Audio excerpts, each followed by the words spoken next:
मंचासीन महान क्रियावान जिनके मुखारबिन से पिछले 2 दिनों से हम सत्संग सुन रहे हैं, ऐसे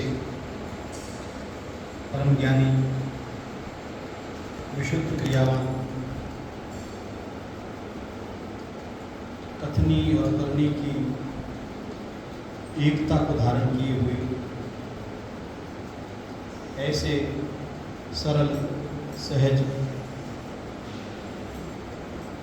अपने में स्थित रहने वाले ऐसे मेरे गुरुदेव के चरणों में मैं प्रणाम करता हूँ। हमारे वहाँ राजस्थान में कहावत है कि जो मूल होता है उससे प्याज बहुत प्यारा होता है। तो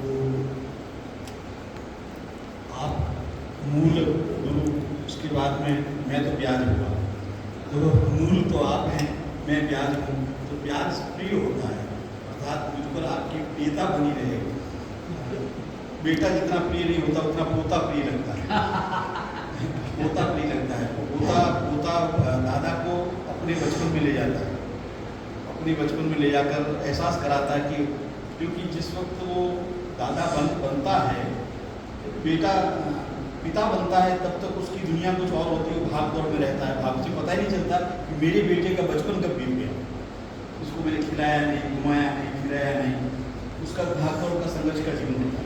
लेकिन जैसे ही उसके पुत्र को पुत्र प्राप्त होता है तो फिर वो एकदम खुश होते हैं कि अब मैं जो नहीं जिया था उस पर मेरे बच्चे के साथ आज मैं इस बच्चे के साथ जी करके वो कभी पूरा कर।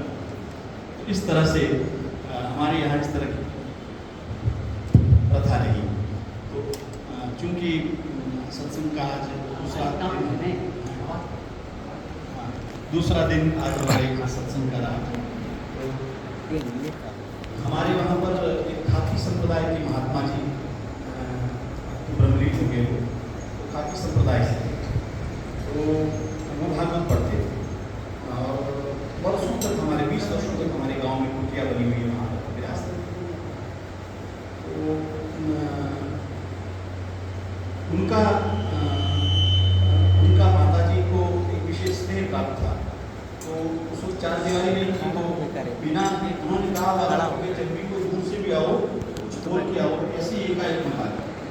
तो उस दिन वो कुछ संबोधन ओम या हरिओम कहना भूल गए और एकदम चले गए और जाके देखा तो बैठे बैठे भागवत का अध्ययन कर रहे और पीछे उनके, जो उनको नजर नहीं आ रहा महात्मा जी को, पीछे उनके 14 से 15 वर्ष की अवस्था के काले एकदम धुंधराले बाल और नजर नीचे किए हुए भागवत की तरफ को देख पीछे बैठे। माता जी ने उनके दर्शन किए तो उन्होंने माता जी की तरफ देखा, तो हमारे वहाँ घूंघट की प्रथा है, तो उन्होंने घूंघट खींचा तो चूड़ियाँ बजी, चूड़ियाँ बजते ही महात्मा जी का ध्यान गया, कौन है? तो बोला तो मैं हूँ। हरिओम बोल के आना चाहिए तुझे, अब वो दिखने बंद हो गए, पीछे संत दिखने बंद हो गए।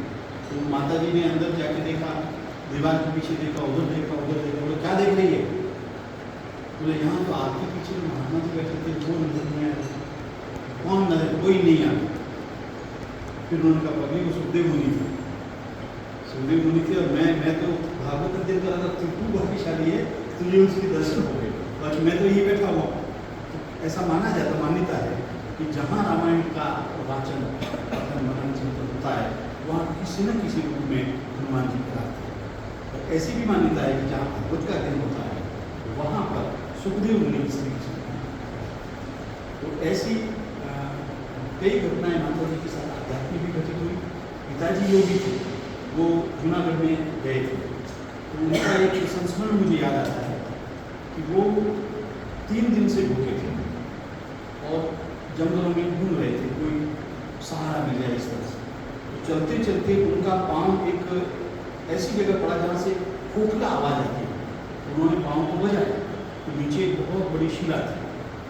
तो उन्होंने जैसे तैसे भूख से परेशान उन्होंने उस पत्थर को खिसकाया तो नीचे सीढ़ियाँ बनी, तो नीचे चले गए। एक महात्मा बैठे साथ चुपचाप जाके बैठे, बैठे रहे।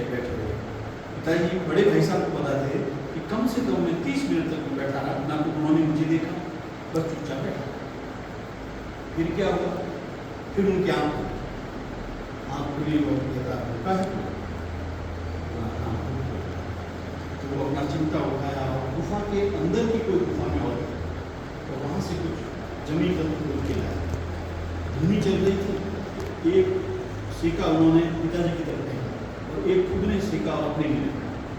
पिताजी ने मन में विचार किया कि 3 दिन का भूखा हूँ और इतनी सी गोद पार्टी से क्या होगा मेरा।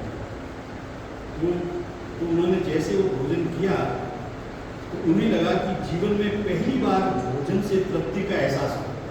पहली बार ऐसा लगा कि भोजन किया। तो वो महात्मा जी ने ले लिया। अब तो बोला मैं तो यही रहूँगा। तो बोला नहीं, तो यहाँ नहीं रह सकता। तेरी वो बोला मेरे परिवार में कोई नहीं। तो उन्होंने आँख बंद करके देखा, बोला कि माँ रो रही, तेरी पत्नी विलाप कर रही है, चला गया। हाँ तो आ जाए, तेरी पहली संतान 5 वर्ष की हो जाए तो तू वापस चले। तब उनको कुछ क्रियाएँ सिखाई थी पिताजी। तो वो जो रीढ़ की हड्डी से प्राण को ऊपर चढ़ा करके चंद्र या सूर्य चल रहा है, वो सूर्य इस तरह की क्रिया। मैं तो बहुत छोटा था जब ध्यान हुआ, लेकिन बड़े भाई साहब को उन्होंने जरूर बताया मेरे साथ ऐसा हुआ और उन्हें मृत्यु का बोध हो गया था। मृत्यु का उनको बोध हो गया था, इतने बजे मैं चला जाऊँगा, पहले से जाओ गंगा जल जाओ, ये लगाओ, जो कुछ करना कर लो, अब मेरे जाने का समय हो गया। संयोग देखिए कि माता जी का भी देहावसान 11 को हुआ